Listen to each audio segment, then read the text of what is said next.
इलियास साहब, ये जो है तारीख जो है बार बार आपने बदलना पड़ी, क्या क्या वजह क्या रही? एहतजाज जो आप टोकन जो है पहला जो बड़ा एहतजाज करने जा रहे हैं, क्या वजह क्या रही? देखिए, हमने तो बता दिया आपको कि उसकी वजह बुनियादी ये हुई है कि 13 तारीख को हमने बहुत सारे अपोजिशन के मेंबरान को बुलाया था। वो वादा भी किया था उन्होंने आने का, लेकिन जब ये 13 तारीख को हॉलीडे डिक्लेयर हो गई पार्लियामेंट की होली की वजह से, तो उन्होंने ही हमसे कहा कि आप इस तारीख को आगे बढ़ा दीजिए। इसी वजह से आगे बढ़ा। अच्छा, ये जो अरविंद सावंत साहब है, उन्होंने कहा कि ये गवर्नमेंट की जो इंटेंशन जो है, जेपीसी के मेंबर है वक्फ कमेटी के, कि गवर्नमेंट की इंटेंशन सही नहीं है और ये जो वक्फ बिल जो लाया गया है उसका मकसद ही यही है कि हिंदू मुस्लिम नैरेटिव सेट करना है। तो इसको आप किस तरह से काउंटर करेंगे? क्योंकि ये जो पॉलिटिक्स ऑफ पोलराइजेशन जो चल रहा है गुज़श्ता 12-13 साल से जो है, उसी को जो है तो आगे बढ़ाना चाहती है, तो आप इसको किस इंटेंशन गवर्नमेंट का इंटेंशन सही नहीं है, ये तो बात साफ है, वाजे है। लाए बिल इसी तरह से है, गवर्नमेंट का इंटेंशन सही नहीं है। जेपीसी ने भी सेवा लिपोपति के कुछ नहीं किया, लेकिन इससे वो हिंदू मुस्लिम मसला पैदा करेंगे, ये बात मेरे पल्ले नहीं पड़ती है। इसलिए कि ये मसला हिंदू मुसलमानों का है ही नहीं मसला, ये तो मुसलमानों का मसला है और मुसलमान वर्सेस गवर्नमेंट का मसला है। तो इसमें आज हमारे पर आफत आई हुई है, कल हिंदुओं पे आ सकती है। ये तो गवर्नमेंट तो जमीनें हड़प करके अपने कारपोरेट भाइयों को देने वाली है, और क्या।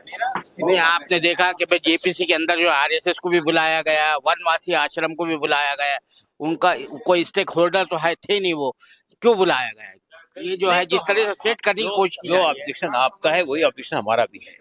तो इसका मतलब ही ये है कि जेपीसी की नीयत सही नहीं थी, हुकूमत की नीयत सही नहीं थी।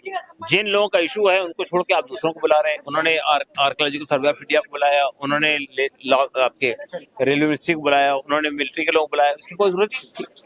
अच्छा, ये जेडीयू और टीडीपी से आप लोगों ने राब्ते कायम किए और चिराग पासवान की पार्टी से राब्ते कायम किए, लेकिन उनका जो रवैया है वो जो है, क्या आप ऐसा लगता है कि वो कुछ दबाव में है कि आपके साथ नहीं आ रहे हैं सेकुलर होने के बावजूद भी? देखिए, वो अलाई हैं बीजेपी के, उनको पैकेजेस मिल रहे हैं वहां से, तो जाहिर बात है कि उनके अपने मसाइल हैं जिसकी वजह से वो नहीं आ रहे हमारे साथ में। लेकिन बहरहाल हमने कल की प्रेस कॉन्फ्रेंस में ये बात साफ तौर पे कही है कि अगर नीतीश जी इस डिविजिव एजेंडो को सपोर्ट करते हैं और हमारी बात नहीं सुनते हैं, तो फिर हमारे सपोर्ट को टेक इट फॉर ग्रांटेड डालें।